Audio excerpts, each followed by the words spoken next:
Pemirsa, seorang remaja berusia 18 tahun warga desa Kartah, Dewa, Kecamatan Talang Ubi Pali, berjuang melawan sakit kanker paru-paru yang dideritanya selama 6 bulan terakhir. Kondisi keuangan keluarga yang terbatas membuat pasien kesulitan untuk berobat ke rumah sakit.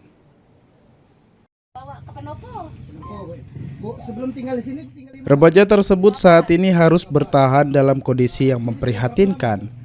Bersama ibunya, terpaksa tinggal di sebuah gubuk berdinding terpal karena keterbatasan ekonomi.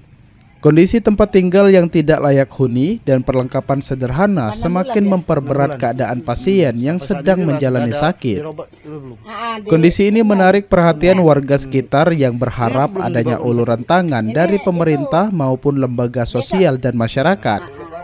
Bantuan diharapkan dapat meringankan beban pengobatan serta memperbaiki tempat tinggal agar lebih layak huni.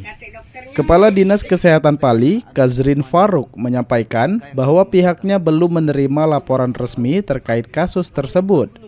Namun setelah adanya informasi ini, Dinas Kesehatan akan segera menginstruksikan puskesmas untuk melakukan peninjauan langsung ke lapangan.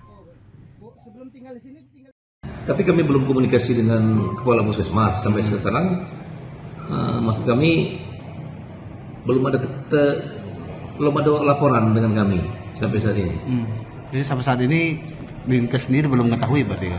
Belum ketahui sampai sekarang. Belum ya dikatakan belum diketahui ini. Tapi langkah kita selanjutnya jika kalau ada berita ini, kita perintahkan kepala puskesmas untuk meninjau. Jadi untuk sampai dengan saat ini, karena baru tahu, kami akan menghubungi. Idham, PAL TV.